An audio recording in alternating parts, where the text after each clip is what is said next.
Hello दोस्तों, मैं doctor pharmacist C N गजबीए स्वागत करता हूं मेरे इस चैनल सी एन गजबीए में। आज के वीडियो में दोस्तों हम बलगम के बारे में सीखेंगे, बलगम के बारे में जानेंगे। बलगम जो हो जाता है उसकी दवाइयों के बारे में जानेंगे। हमें जो बलगम आ रहा है, हमारे फेफड़े में जो बलगम जमा हो रहा है, उस बलगम को, उस कफ को हम कैसे निकालें।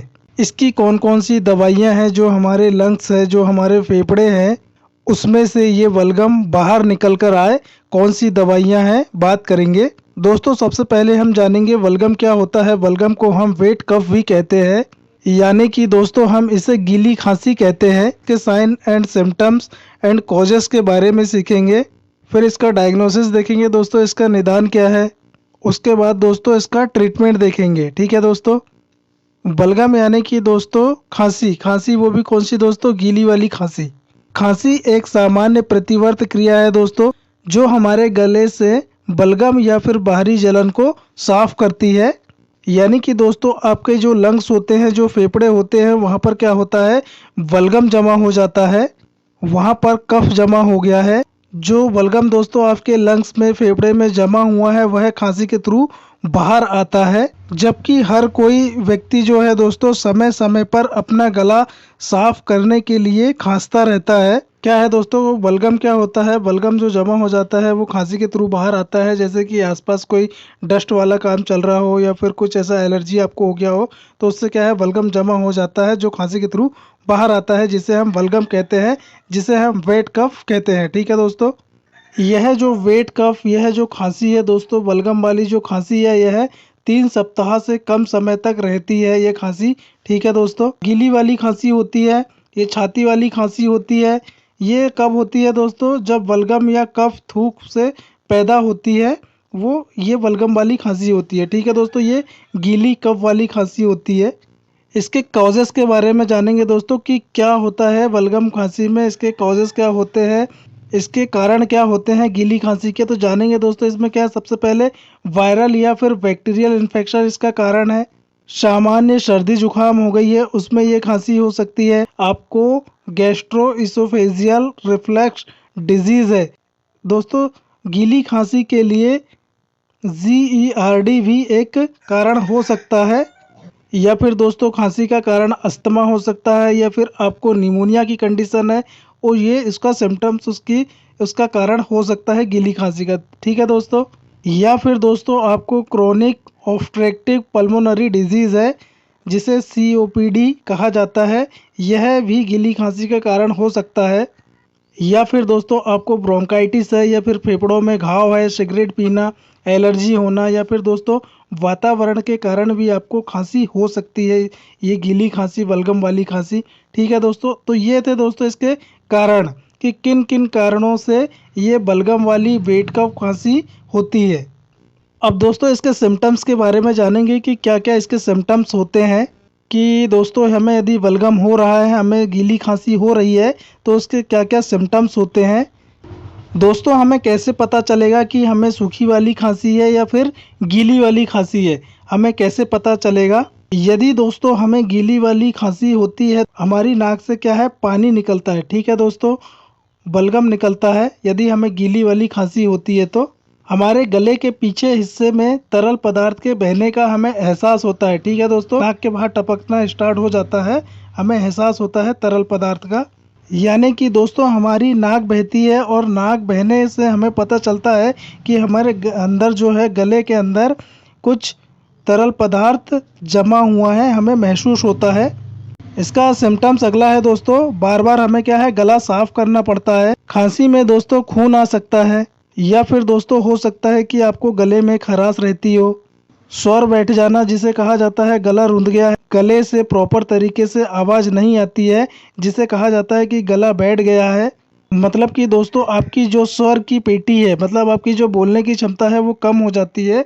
पहले अच्छी आवाज़ आ रही थी, अब क्या होता है, उसकी आवाज़ एकदम पतली हो जाती है, कम हो जाती है। आपकी जो आवाज़ है दोस्तों बैठ जाती है। आपको ऐसा लगेगा दोस्तों कि आपको घरघराहट और सांस की तकलीफ की प्रॉब्लम होती है, घरघराहट की आवाज़ आएगी आपको। आपको मुंह में, गले के अंदर जो है, गला जो है, आपको जलन महसूस हो रहा है, आपको मुंह में खट्टा स्वाद आ रहा है आपके। या फिर दोस्तों आपके मुंह में छाले पड़ गए हैं। तो ये सारे सिम्टम्स यदि आपको दोस्तों है तो आपको गीली खांसी है। ठीक है दोस्तों। अब दोस्तों इसके डायग्नोसिस के बारे में देखते हैं। इसके डायग्नोसिस क्या क्या होता है, कौन कौन से टेस्ट करवाने पड़ते हैं बलगम में, डायग्नोसिस ये देख लेते हैं दोस्तों। तो दोस्तों सबसे पहले क्या होता है, रक्त और त्वचा का परीक्षण होता है। मतलब कि दोस्तों ब्लड और जो स्किन होता है उसका परीक्षण होता है, यानी कि आपका ब्लड टेस्ट और स्किन टेस्ट होता है। ठीक है दोस्तों। ब्रोंकोस्कोपी हो सकता है दोस्तों, स्किन की बायोप्सी होती है दोस्तों, सीटी स्कैन होता है छाती का, इकोकार्डियोग्राम होगा आपका हार्ट का, छाती का एक्सरे हो सकता है, गैस्ट्रो इसोफेजियल का अध्ययन हो सकता है, फिजिकल एग्जामिनेशन हो सकता है, और सबसे बड़ी जांच हो सकती है दोस्तों स्पुटम चेक होता है। ठीक है दोस्तों। स्पुटम जो टेस्ट होता है उससे पता चलेगा कि स्पुटम में बलगम कितना है। बलगम यानी कि दोस्तों थूक, मतलब कि आपको जो थूक आ रहा है उसमें बलगम कितना है। ठीक है दोस्तों। ये सारे क्या है दोस्तों इसके डायग्नोसिस है। अब बात करेंगे दोस्तों कि आपको यदि इस प्रकार की प्रॉब्लम है, आपको गीली खांसी है, वेट कफ खांसी है, आपको ये सारे सिम्टम्स आपको दिख रहे हैं, आपने जांच भी करा ली है। ठीक है दोस्तों। तो इसका ट्रीटमेंट क्या होता है। ठीक है दोस्तों। इसके ट्रीटमेंट के बारे में जानेंगे लास्ट में कि बलगम के कौन कौन से ट्रीटमेंट ऑप्शन अवेलेबल है। आयुर्वेद में दोस्तों वसाका का हर्ब आता है, उसे आप ले सकते हो। आप दोस्तों गर्म वाटर ले सकते हैं, ड्रिंकिंग वार्म वाटर जो होता है गर्म वाटर ले सकते हैं आप।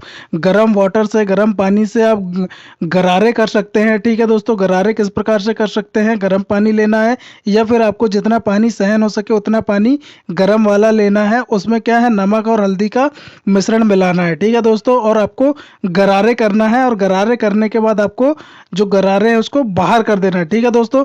हल्दी एक एंटीसेप्टिक होती है दोस्तों, जो इन्फेक्शन को मारने का काम करती है, बैक्टीरिया को मारने का कार्य करती है। ठीक है दोस्तों। आपके गले में वायरल इन्फेक्शन हो गया है जिसके कारण खांसी आ रही है, तो ये दोस्तों गरारे के थ्रू ये चली जाती है। ठीक है दोस्तों। गरारे क्या करती है, उसको गरारे गर्म पानी से गरारे करने पर ये ठीक हो जाता है। ठीक है दोस्तों। आपको गीली खांसी हो रही है दोस्तों, गीली खांसी क्या है कि गर्म पानी जो होता है, वार्म वाटर जो होता है, गीली खांसी को बनने नहीं देगा। ठीक है दोस्तों। हिमालय की कॉफलेट सिरप अवेलेबल है दोस्तों, एक्सपेक्टोरेंट सिरप है, डिमलसेंट सिरप है, मिकोलाइटिक वाली सिरप होती है, एंटी टिशुप्स होती है। हिमालय की जो वसाका सिरप आती है उसके बारे में बात करेंगे। यह क्या है दोस्तों, हिमालय की एक आयुर्वेदिक मेडिसिन है ये। इसकी डोज की बात करेंगे दोस्तों 5 ml इसको आपको 3 बार लेना है दिन में। हिमालय की कॉफलेट सिरप आती है दोस्तों, ये सिरप भी कफ को रिड्यूस करती है। इसका डोज है दोस्तों 5 ml दिन में 3 बार। ठीक है दोस्तों। बेनेड्रिल सिरप आती है दोस्तों, कफ लॉजेंजेस आता है जैसे स्ट्रेप्सिल्स है, कफसिल्स है, उसको आप ले सकते हो। और बेनेड्रिल सिरप आता है दोस्तों। साथ ही साथ दोस्तों तुलसी 500 सिरप आता है। ये सारी जो सिरप है दोस्तों इनका डोज होता है 5 ml दिन में 3 बार। ठीक है दोस्तों।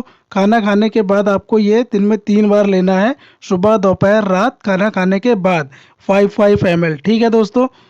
दोस्तों ये सिरप जब भी आप लो तो आपको क्या करना है, ये सिरप पीने के आधा घंटे बाद आपको पानी पीना है। ठीक है दोस्तों। उम्मीद करता हूँ दोस्तों कि मेरे द्वारा दी गई जानकारी आपको अच्छी लगी होगी, मेरा वीडियो आपको अच्छा लगा होगा। मेरा वीडियो आपको अच्छा लगा तो प्लीज़ आप मेरे वीडियो को लाइक करें, शेयर करें, कमेंट्स करें, और यदि आप मेरे चैनल पर नए हो तो प्लीज़ आप मेरे चैनल को सब्सक्राइब कर बेल आइकन के बटन को प्रेस कर दें, ताकि आने वाले समय में जब भी कोई नया वीडियो अपलोड करूँ तो उसका नोटिफिकेशन सबसे पहले आपको प्राप्त हो।